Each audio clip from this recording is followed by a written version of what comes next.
ನೋಡಿ, ನನ್ನ ಈ ಒಂದು ಮುಸ್ಕಿನ ಜೋಳಕ್ಕೆ ಒಂದೇ ಸಲನೇ ಹೊಡೆಯೋಕ್ಕಾಗಿದ್ದು ಟಿಮ್ರಿಚನ್ನು ಮತ್ತು ಬಯೋ 99 ಎರಡೆರಡು ತೆನೆಗಳು ಎಲ್ಲದರಲ್ಲಿನೂ ಕೂಡ ಎರಡೆರಡು ತೆನೆ ಬಿಟ್ಟಿದೆ.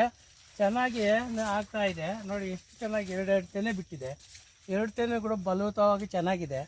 ಯಾವುದೇ ಒಂದು ವಿಧವಾಗಿರ್ತಕ್ಕಂಥ ಯಾವುದು ಗೊಬ್ಬರ ಹಾಕೇ ಇಲ್ಲ ನೋಡಿ. ಬರೀ ಟಿಮ್ರಿಚಿನಿಂದ ಈ ಒಂದು ಅನುಕೂಲವಾಗಿದೆ. ಎಷ್ಟು ಚೆನ್ನಾಗಿ ಬಂದಿದೆ ಮುಸ್ಕಿನ ಜೋಳ ಅನ್ನೋದು ಇದು ಒಂದು ನಿದರ್ಶನ. ನೋಡಿ ಎಷ್ಟು ಚೆನ್ನಾಗಿ ಬಂದಿದೆ. ಎರಡೆರಡು ತೆನೆ ಎಲ್ಲ ಅಷ್ಟೇ, ಎರಡೆರಡು ತೆನೆ ಅದು ದೃಢವಾಗಿ ಸಮೃದ್ಧವಾಗಿ ಚೆನ್ನಾಗಿದೆ ಅನ್ನೋದಕ್ಕೆ ಇದು ಒಂದು ಸಾಕ್ಷಿ.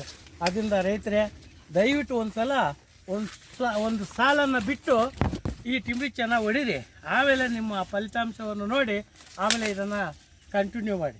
ನಮ್ಮ ಒಂದು ನೆಟ್ ಸರ್ಫಿನ ಉದ್ದೇಶ ಏನಪ್ಪ ಅಂತ ಹೇಳಿದರೆ, ವಿಷಮುಕ್ತ ಮಣ್ಣನ್ನು ಮಾಡಬೇಕು, ವಿಷಮುಕ್ತ ಭೂಮಿಯನ್ನು ಮಾಡಬೇಕು, ವಿಷಮುಕ್ತ ಆರೋಗ್ಯವನ್ನು ಯಾವುದೇ ಇದರಿಂದ ಕೆಮಿಕಲ್ಲಿಂದ ತಯಾರಾಗಿರ್ತಕ್ಕಂಥ ಇದನ್ನು ಬಳಸ್ತೀರ ಬೆಳೆಗಳನ್ನು ಬೆಳೆಸಬೇಕು ಅಂತಕ್ಕಂಥ ಉದ್ದೇಶದಿಂದ ಈ ಒಂದು ನೆಟ್ ಸರ್ಫ್ ಬಹಳ ಚೆನ್ನಾಗಿ ಒಂದು ಸದೃಢವಾಗಿರ್ತಕ್ಕಂಥ ಒಂದು ಬೆಳೆಗಳಿಗೆ ಇದು ಪೋಷಕಾಂಶಗಳಿಂದ ಕೂಡಿರ್ತಕ್ಕಂಥ ಇದನ್ನು ನಾವು ನಿಜವಾಗೂ ಕೂಡ ಚೆನ್ನಾಗಿ ಇದು ಮಾಡಬೇಕು ಅಂತ ಹೇಳ್ಬಿಟ್ಟು ನಾವು ಇದು ನೋಡಿ ಎಷ್ಟು ಚೆನ್ನಾಗಿ ಎರಡು ತೆನೆ ಒಳ್ಳೆ ಇದು ಬಂದಿದೆ.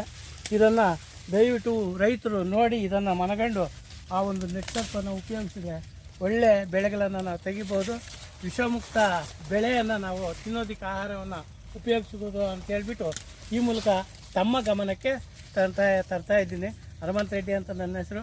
ನನ್ನ ಸ್ವಂತದ್ದು ಹೊಲ ಇದು. ನನ್ನ ಸ್ವಂತ ಜಮೀನಲ್ಲೇ ನಾನು ತೊಗರಿಗೂ ಕೂಡ ಅದು ಕೂಡಿಸಿದ್ದೆ. ತೊಗರಿ ಗಿಡ ಕೂಡ ಭಾರಿ ಚೆನ್ನಾಗಿ ಆಗ್ತಾಯಿದೆ. ಇದನ್ನು ಉಪಯೋಗಿಸಿ ಅಂತ ಹೇಳ್ತಾಯಿದ್ದೆ.